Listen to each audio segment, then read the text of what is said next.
Mr. Speaker, let me return to the Rwanda Migration and Economic Development Partnership. So 2.5 years after the previous government launched it, I can report it has already cost the British taxpayer £700 million in order to send just 4 volunteers. Those costs include £290 million payments to Rwanda, chartering flights that never took off, detaining hundreds of people and then releasing them, and paying for more than 1,000 civil servants to work on the scheme. A scheme to send 4 people. It is the most shocking waste of taxpayers' money I have ever seen. Looking forward, the costs are set to get worse. Even if the scheme had ever got going, it's clear it would only cover a minority of arrivals. Yet a substantial portion of future costs were fixed costs. For example, the annual direct payments to Rwanda, the contracts for escorts, the staffing in the Home Office, the detention and reception centres and more. So the taxpayer would still have to pay out no matter how few people were relocated.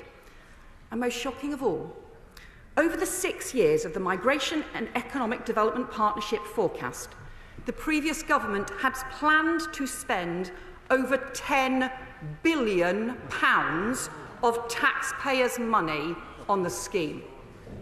They did not tell Parliament that. Mr. Speaker, I want to thank the Rwandan government for working with the UK in good faith, because the failure for this policy lies with the previous UK government. It has been a costly con, and the taxpayer has had to pay the price. Let me turn now to the Illegal Migration Act. This law has been in place for a year. We were told it would stop the boats. That has clearly failed. The legal contradictions in the Act are so great they make it unworkable. Indeed, 12 months on, the central duty has not even been enacted. It is also costing the taxpayer billions of pounds. Under Section 9 of the Act, people who arrive can claim asylum and get asylum accommodation. But under Section 30, if they arrive after March 2023 and meet key conditions in the Act, no decision can be taken on their case. They just stay in the asylum system. I have been shocked to discover that the Home Office has effectively stopped making the majority of asylum decisions. Thousands of asylum caseworkers cannot do their proper job, and as a result, the backlog of asylum cases is now going up. It is the most extraordinary policy I have ever seen. We have inherited Asylum Hotel California. People arrive in the asylum system and they never leave. The previous government's policy was effectively an amnesty, and that is the wrong thing to do. And it isn't just bad policy, it's also completely unaffordable. The cost of this indefinitely rising asylum backlog in hotel and accommodation support bills is astronomical. The potential costs of asylum support over the next 4 years, if we continue down this track, could be an eye-watering £30 to £40 billion. That is double the annual police budget for England and Wales. Mr. Speaker, this newly elected government is not prepared to let this chaos continue. So let me turn to the action we are urgently taking to restore some grip to the system, to tackle the chaos and to get costs down. First, I have informed the Rwandan government we will be ending the Migration and Economic Development Partnership. We will save £220 million on further direct payments to Rwanda over the next few years, and we will immediately save up to £750 million that had been put aside by the previous government to cover the MEDP this year.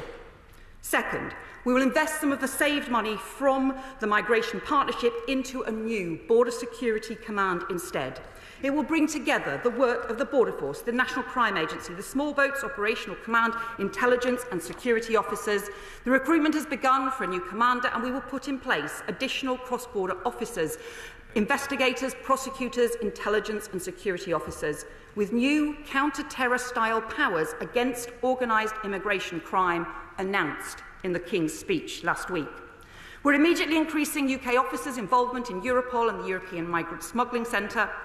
And third, we will replace the Rwanda Migration Partnership with a serious returns and enforcement programme. We have immediately replaced the flight planning for Rwanda with actual flights to return people who have no right to stay to their home countries instead.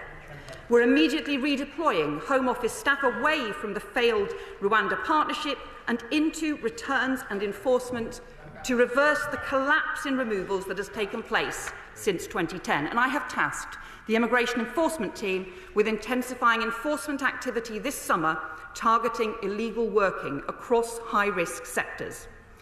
Fourth, we will end the asylum chaos and start taking asylum decisions again so we can clear the backlog and end asylum hotels. The new Border Security, Asylum and Immigration Bill announced in the King's Speech will bring in new replacement arrangements, including fast-track decisions and returns to safe countries. But in the meantime, I am laying a statutory instrument which ends the retrospective nature of the Illegal Migration Act provisions so that the Home Office can immediately start clearing cases from after March 2023.